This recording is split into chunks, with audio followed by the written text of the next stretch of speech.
Everyone, my name is Ramashray Rai. Welcome at MMC. तो guys, आज के इस लेक्चर में मैं most 25 important one word substitution कराऊंगा। ठीक है, तो चलिए देखिए, आज का हमारा जो प्रैक्टिस सेट है वो 5 है।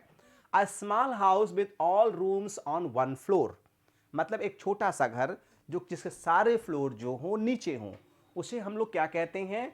बैंगलो कहते हैं। क्या कहते हैं? बंगला कहते हैं ना। बड़ा सुंदर बंगला है उनका, बड़ा स्मार्ट बंगलो है। देख सकते हैं बंगला ऐसे ही होते हैं, एक ही फ्लोर होता है, सुंदर सुंदर उसमें घर होते हैं और बहुत सारा चीज़ें एकदम ब्यूटीफुल तरीके से उसको सजाया जाता है। A song embodying religious and sacred emotions, उसे हम लोग क्या कहते हैं? तो उसे हम लोग कहते हैं हाइम कहते हैं। हाइम मतलब आप समझते ही हैं, भजन होता है, हम हाइम कहते हैं। ओड बोलते हैं, हाइम बोलते हैं, पासम बोलते हैं, प्रेयर बोलते हैं। अगला क्वेश्चन है the policy of extending a country's empire and influence, उसे क्या कहते हैं? किसी पॉलिसी को हमेशा एक्सटेंड करना, बढ़ाना, उसे इम्पेरियलिज्म कहते हैं। इम्पेरियलिज्म को और बेहतर ढंग से समझेंगे हम। इम्पेरियलिज्म इज ए सिस्टम, ध्यान दीजिएगा, इम्पेरियलिज्म क्या है? एक सिस्टम है इन विच रिच एंड पावरफुल कंट्री, एक ऐसा सिस्टम है जिसमें रिच और पावरफुल कंट्री क्या करते हैं?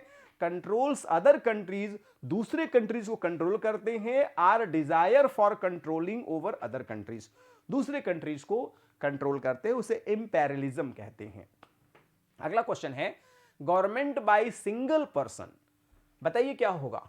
गवर्नमेंट बाय सिंगल पर्सन, उसे क्या कहेंगे? तो सिंगल है ना, तो ऑटोक्रेसी होता है। क्या होता है? ऑटोक्रेसी होता है। ऑटोक्रेसी, निरंकुश राज्य शासन, उसे हम लोग बोलते हैं ऑटोक्रेसी बोलते हैं। Government by single person is called autocracy. Autocracy माने तानाशाही होता है, स्वेच्छाचारी होता है। A cruel and oppressive dictator को ही कहा जाता है ऑटोक्रेसी। ठीक है। Practice of a married women having extra marital relationship, मतलब कोई पुरुष है ना, शादीशुदा हो और किसी दूसरी अपनी पत्नी के साथ नहीं बल्कि किसी और औरत के साथ फिजिकल रिलेशन स्थापित करता है, उसे क्या कहते हैं? उसे एडल्ट्री कहते हैं। क्या कहते हैं? उसे एडल्ट्री कहते हैं। If a married person commits adultery, they have sex with someone that they are not married to, है ना। कोई व्यक्ति, मैं समझ गए होंगे आप, ज्यादा समझाने की जरूरत नहीं है, इसे हिंदी में व्यभिचार कहते हैं, कि having relation with other women, जो कि बहुत समय पहले से ही ये होता आया है और आज भी होता रहता है, उसे एडल्टरी कहते हैं। अगला वर्ड है a workman who fits and repairs pipe, वह व्यक्ति जो अक्सर नल को, टोटी को, है ना, प्लम्बरिंग का काम करता है, तो आप समझ गए होंगे उसे हम लोग प्लम्बर कहते हैं। वह व्यक्ति जो टोटी वगैरह सही करता रहता है, उसे हम लोग प्लम्बर कहते हैं। प्लम्बरिंग का काम करने वाले को ही हम लोग प्लम्बर कहते हैं। आप देख सकते हैं ये भाई साहब, है ना, नल की टोटी वगैरह, बेसिन वगैरह सब सही कर रहे हैं, तो इसे हम लोग प्लम्बर कहते हैं। देख सकते हैं part of church in which bells hang, जैसे जो चर्च होता है उसके टॉप पर क्या होता है? एक घंटी लटकाई जाती है। क्या लटकाई जाती है? एक घंटी लटकाई जाती है, उसे बेल्फ्री कहते हैं। बड़ा इंपॉर्टेंट वर्ड है। आप देखिए, सिलेक्शन को पाने के लिए आपको ढेर सारे क्वेश्चंस करने होंगे, ढेर सारा मेहनत करना पड़ेगा, तभी जाके आपको सिलेक्शन मिलेगा। क्योंकि मेरा मानना है कि अगर आपको सिलेक्शन चाहिए तो कम से कम 10,000 सिनोनिम्स ठीक से तैयार होना चाहिए, कम से कम 1,000 वन वर्ड सब्स्टिट्यूशन याद होना चाहिए, 1,000 आपका इडियम्स एंड फ्रेजेस याद होना चाहिए, तब जाकर के सिलेक्शन की संभावना होगी आपकी। ठीक है, तो इसे बेल्फ्री कहते हैं। The belfry of a church is the top part of its tower where the bells are hanged. देख सकते हैं आप, ये ऊपर को स्पायर कहते हैं, लैंटर्न कहते हैं, और ये बेल्फ्री कहते हैं। देख सकते हैं जहां पे घंटी वगैरह को लटकाया जाता है। मैनिया फॉर बार्किंग को क्या कहते हैं इंग्लिश में? तो उसे बोलते हैं डॉग मैनिया कहते हैं। मैनिया फॉर बार्किंग को डॉग मैनिया, है ना। एक्साइटमेंट और एंथुजियाज्म ऑफ, है ना, psychotic proportion for one's chosen set for religious political belief without regard to facts or reality. कोई लोग होते हैं ना, कुछ लोग बिना सोचे समझे, बिना जाने बूझे कुछ बड़बड़ बड़बड़ बड़बड़ बोलते रहते हैं। The custom of having more than one husband at the same time, तो उसे क्या कहते हैं? तो उसे हम लोग क्या कहते हैं? पोलीएंड्री कहते हैं। अब क्या होता है? पोलीएंड्री होगा।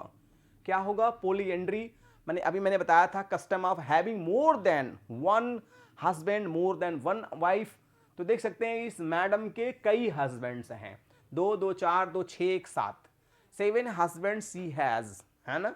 अब भाई अपना अपना सोच, अपनी अपनी thinking. An extremely deep crack or opening in the ground. तो उसे हम लोग क्या कहते हैं? उसे हम बोलते हैं चैसम बोलते हैं। क्या बोलते हैं? उसे हम लोग चैसम बोलते हैं। और चैसम का जो डेफिनेशन है आप देखिएगा अच्छे से, तो चैसम का मतलब क्या होता है? Let us come to the point, है ना। देखिए, a deep hole in the ground, जमीन में गहरा गड्ढा, ये तो एक मीनिंग होता है। दूसरा, a wide difference of feeling, विचारों में कहते हैं ना बहुत गहरी खाई हो गई है हमारे रिश्ते में और हमारे दोस्तों के रिश्तों के बीच में। दो रिश्तों के बीच में गहरी खाई का मतलब इतनी बड़ी खाई हो गई है कि अब वो रिश्ते बनना बहुत मुश्किल होता है। बिटवीन टू पीपल ग्रुप्स, दो व्यक्तियों या दलों की भावनाओं, रुचियों आदि में बड़ा अंतर। Definition from Oxford English language. The study of ancient society को, मैंने ऐसी स्टडी जो एंशिएंट सोसाइटी के बारे में अध्ययन की जाती है उसे आर्चियोलॉजी कहते हैं। उसे आर्चियोलॉजी कहते हैं। आर्चियोलॉजी को ही एंशिएंट स्टडी के बारे में कहा जाता है। ठीक है, तो देख सकते हैं आर्चियोलॉजी, बहुत सारे आर्चियोलॉजिस्ट होते हैं, आर्चियोलॉजी का अध्ययन करते हैं। The study of ancient societies bye examining what remains of their building, Graves, tools etc.. उनकी बिल्डिंग कैसी थी पुराने समय में, उनके हथियार कैसे थे, उनके जो ग्रेव्स थे वो कैसे थे। आप देख सकते हैं ये सारे पूरे डेफिनेशन हैं एक एक करके। अगला वर्ड है the foolish belief that one is God. जैसे कि कुछ लोग कहते हैं ना गॉड इज वन, या कोई लोग ऐसा मान लेते हैं कि हम ही सब कुछ हैं, आई एम द स्पेशल। इसे बोलते हैं थियोमैनिया। थियोमैनिया को हम लोग और समझेंगे, अ डेल्यूजन एंड मेंटल इलनेस, एक प्रकार की बीमारी भी होती है। कैसी बीमारी होती है? इन विच अ पर्सन बिलीव्स हिमसेल्फ और हरसेल्फ टू बी गॉड। कुछ लोग ईश्वर अपने आप को ही मान लेते हैं, या स्पेशली चूजन बाय गॉड, कि ईश्वर ने हमें स्पेशली इस काम को लिए भेजा है। बहुत सारे लोग होते हैं खुद को ही भगवान मानने लगते हैं। List of headings of the business to transacted as a meeting या communicated at the meeting. Meeting में कोई इंपॉर्टेंट मुद्दे पे बात करने को क्या कहा जाता है? उसे एजेंडा कहा जाता है। तो एजेंडा आप समझ रहे हैं। Next, process involving too much official formality को रेड टैपिज्म कहते हैं। ये बहुत बार एग्जाम में आया हुआ है। तो रेड टैपिज्म माने होता है too much official formalities, the practice of requiring excessive paper work and tedious procedure before official action can be consider. Official, जैसे बहुत सारे ऑफिशियल काम में बहुत सारे फालतू के फॉर्मेलिटीज होते हैं जो कि गवर्नमेंट एम्प्लॉइज या प्राइवेट एम्प्लॉइज को करना होता है। देख सकते हैं red tapism, official formalities. A person who brings an action at law, जैसे कुछ लोग होते हैं बहुत जल्दी, है ना, केस फाइल कर देते हैं, उनका नेचर ही होता है, तो उसे हम लोग इंग्लिश में बोलते हैं प्लेंटिफ बोलते हैं। तो प्लेंटिफ का डेफिनेशन भी आपको वर्ड है और प्लस डेफिनेशन मैं आपको दिखाऊंगा। प्लेंटिफ का डेफिनेशन क्या होगा, प्लेंटिफ का मतलब क्या होता है, प्लेंटिफ लोग कैसे होते हैं। देखिए ये प्लेंटिफ पर्सन है, it is the person who brings the suit to the court, basically the one who starts the seizes और we can say the trouble. Next है the short remaining end of a cigarette. जैसे लोग cigarette पीते हैं तो last में इतना सा बच जाता है। पेंसिल लोग यूज करते हैं, थोड़ा सा बच जाता है। देख सकते हैं the short piece of cigarette और pencil that is left after the rest of has been used. Cigarette का कुछ पार्ट ऐसा होता है कि उसे आप लास्ट तक नहीं पी सकते हैं। कैसे पिएंगे भाई? जहां तक आप पकड़ सकते हैं तभी तो पिएंगे ना। हाँ, या उसके देखिए अब ये है ना भाई, पी लिया अब इसके बाद नहीं पीना है। येलो जहां से स्टार्ट हो जाता है वहां नहीं पीना है। अब ये है कुछ बहुत मुश्किल से खरीदते हैं तो वो कोशिश करते हैं कुछ भी छूटने न पाए। The place where public governments historical records are kept, तो उसे आर्चिव कहते हैं, जहां पे पब्लिक गवर्नमेंट्स रिकॉर्ड रखे जाते हैं अच्छे ढंग से, उस रिकॉर्ड को ही हम लोग आर्चिव कहते हैं। और आपको मैं दिखाता हूं एक इमेज जिसमें आपको दिखेगा कि यहाँ पे गवर्नमेंट रिकॉर्ड्स रखे गए हैं। देख सकते हैं गवर्नमेंट रिकॉर्ड ऐसे ही रखे जाते हैं, फाइल, गवर्नमेंट की फाइल रखी जाती है। नेक्स्ट है अ पोस्ट विदाउट रिम्यूनरेशन, तो उसे ऑनररी कहते हैं। सम्मान की नौकरी बहुत लोगों को मिलती है, पैसा तो नहीं मिलेगा लेकिन सम्मान बहुत मिलेगा, ठीक है। कई बार क्या होता है व्यक्ति को, है ना, जैसे इनका पोस्ट है ऑनररी है, ऑनररी पोस्ट बहुत लोगों को दिया जाता है, ठीक है। Large scale departure of people, बहुत सारे लोगों का जो प्रस्थान होता है उसे एक्सोडस कहते हैं। ऐसी स्थिति में जैसे मान लीजिए कहीं कोई खतरा हो, कहाँ कोई प्रॉब्लम हो, तो उसे एक्सोडस कहते हैं। ऐसे में बहुत सारे लोग एक प्लेस से दूसरे प्लेस को डिपार्चर करते हैं, कूच करते हैं, गमन करते हैं, विदा होते हैं। नेक्स्ट है lottery in which an article is assigned by lot of one those buying tickets, तो उसे क्या बोलते हैं, रैफल बोलते हैं। इस वर्ड को रैफल बोलते हैं। देख सकते हैं a means of raising money by selling number tickets, मैं टिकट्स बेच करके ढेर सारे पैसा कमाना। One or someone of which are subsequently drawn at random, ठीक है। आप जानते हैं लॉटरी वगैरह ऐसे होता है सिस्टम।